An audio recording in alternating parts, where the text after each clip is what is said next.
exciting to begin today. You know, it's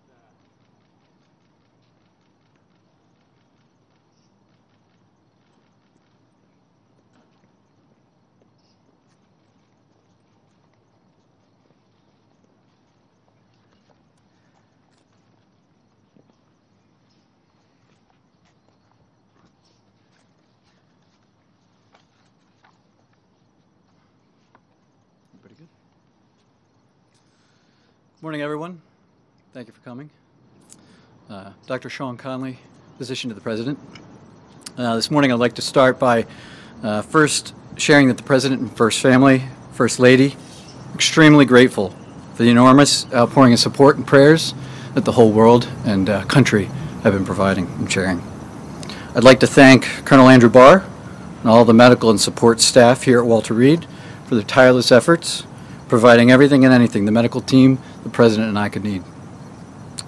This morning, the President is doing very well. Behind me are some of the members of the President's medical team, whom I'd like to introduce. Dr. Sean Dooley, Pulmonary Critical Care. Dr. Brian Garibaldi, Pulmonary Critical Care. Dr. Robert Browning, Pulmonary Critical Care. Dr. Jason Blaylock, Infectious Disease. Dr. Wes Campbell, Infectious Disease. Dr. John Hodgson, Anesthesia. Major Kurt Klein, Army Nurse. Commander Megan Nasworthy, Navy Nurse. Lieutenant Juliana Levopa, Navy Nurse. Lieutenant Commander John Shea, Clinical Pharmacist. And not present with us are Lieutenant Beth Carter, Lieutenant Maureen Meehan, both Navy nurses, and Dr. Jesse Schoenau, Director of our Executive Medicine Program. As reported yesterday, consultation with this group, I recommended we bring the President up to Walter Reed as a precautionary measure to provide state-of-the-art monitoring and any care that he may need. Just 72 hours into the diagnosis now, the first week of COVID, and in particular days 7 to 10, are the most critical in determining the likely course of this illness. At this time, the team and I are extremely happy with the progress the President has made. Thursday, he had a mild cough and some nasal congestion and fatigue, all of which are now resolving and improving. At this time, I'd like to bring up Dr. Dooley to discuss some of the specifics of the President's care. Thank you, and good afternoon. I'm Dr. Sean Dooley, as Dr. Conley mentioned. I'll start off by mentioning how incredibly proud I am of our medical team assembled behind me, and the honor it's been to care for the President over these last 24 hours here at Walter Reed. He's receiving outstanding multidisciplinary care, the state of the science for coronavirus infection.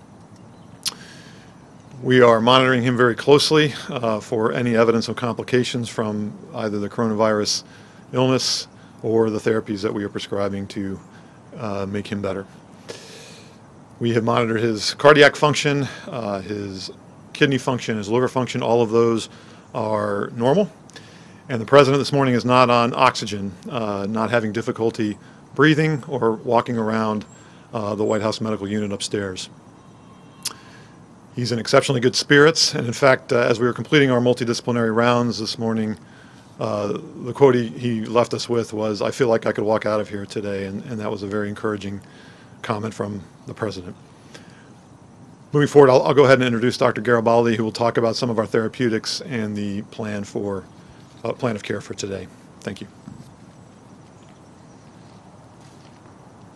Thank you, Dr. Dooley, and I'd like to echo the sentiment from the entire team. What an honor and a privilege it is to be part of this multidisciplinary unit to care for the President. About 48 hours ago, the President received a special antibody therapy directed against the coronavirus, and we're working very closely with the company to monitor him in terms of that outcome. Yesterday evening, he received his first dose of IV remdesivir, and our plan is to continue a 5-day treatment course for remdesivir. And the big plan for today, since he's in such great spirits and doing well, is to encourage him to eat, to drink, to stay hydrated, to be up out of bed, and to be working and doing the things that he needs to do to get well. And I'll refer Dr. Conley to any questions. Thanks, Brian. It's important to note the President's been fever-free for over 24 hours. We remain cautiously optimistic, but he's doing great. With that, oh, one other note. It should be clear that he's got plenty of work to get done from the Chief of Staff, and he's doing it. With that, if there's a couple questions about the President's health in the last couple days. Sir, could you tell us the President's oxygen saturation level, please? Yeah, so the last saturation that we had up walking around, he was about 96%. And he is receiving he has not received any supplemental oxygen? He's not on oxygen right now, that's right. He has not received any at all? He's not needed any this morning today at all. That's right. Do you have an estimated date when he might be discharged? Well, I don't want to put a hard date on that.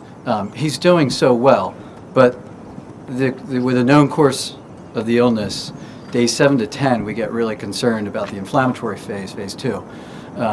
Given that we provided some of these advanced therapies so early in the course, a little bit earlier than most of the patients we know and follow, it's hard to tell where he is on that course, and so every day we're evaluating, does he need to be here, what does he need, and where's he going? What do you see as the probability that he will need supplemental oxygen going forward?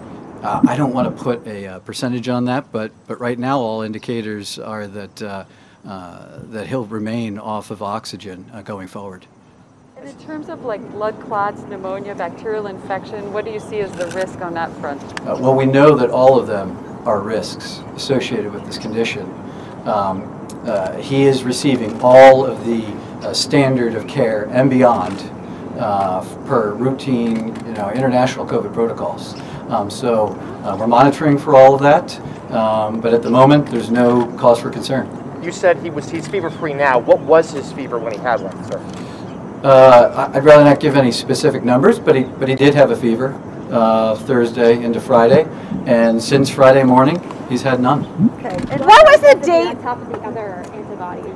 I'm sorry? Why remdesivir on top of the antibodies? So remdesivir works a little bit differently than the antibodies. We're maximizing all aspects of his care, attacking this virus, multi-pronged approach. As the President, I didn't want to hold anything back. If there was any possibility that it would add value to his care and expedite his return, I wanted to take it. And the team agreed, and that's why we proceeded. Doctor, what was the date of the President's last negative test? I'm not going to get into all the testing going back, but he and all the staff routinely are tested, and so. Doctor, what is the PPE protocol for President Trump receiving visitors and doctors? It's the same as any hospital has. We have an area that's clean, that you put your equipment on, and then beyond that, everybody is fully gowned up, masks, gloves. We're protecting ourselves and him. Have you done a screen? Has there been any sign of any lung damage whatsoever? We are following all of that. We do daily ultrasounds. We do daily lab work. The team is tracking all of that. Has there been any sign of damage, sir? I'm not going to go into specifics on what the findings of any of that are. If we just put you down on one thing, has he ever been on supplemental oxygen? Right now he is not on oxygen. I know you keep saying right now, but should we read into the fact that he had been previously? Yesterday and today he was not on oxygen. So he has not been on it during his COVID treatment? He's not on oxygen right now. Has hydroxychloroquine been considered as a viable treatment option for the President? We discussed it. He asked about it. He's not on it now. And in terms of symptoms, has he also experienced difficulty breathing? No, he has not. Never did. He had a little cough. He had the fever. More than anything, he's felt run down. Who is handling contact tracing? Is that the White House or CDC? The White House Medical Unit, in conjunction with in collaboration with CDC and local, state, and health departments, are conducting all contact tracing per CDC guidelines.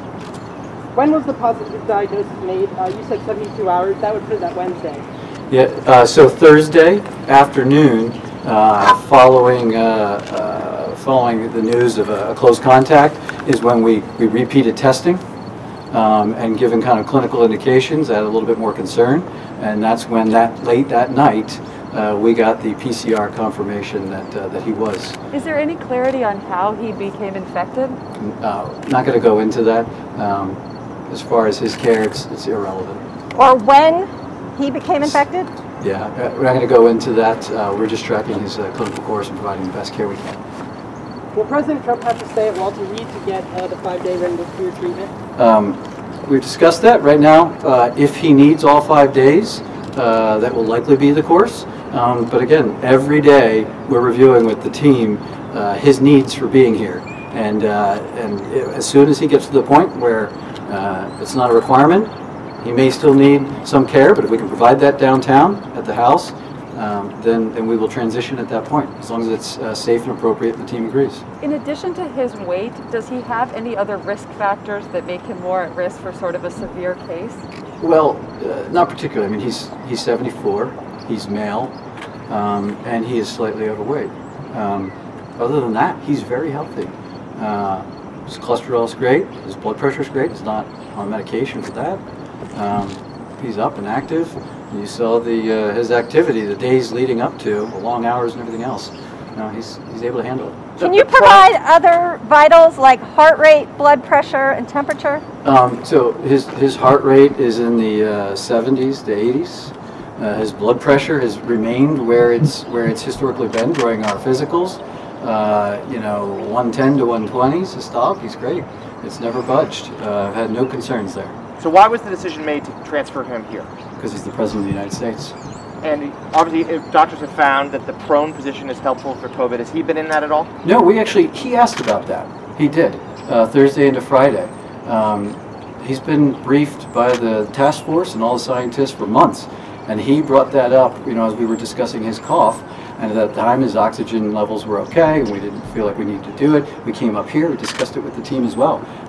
We consider all options, but he has not needed any of that. Why wasn't the First Lady admitted as well?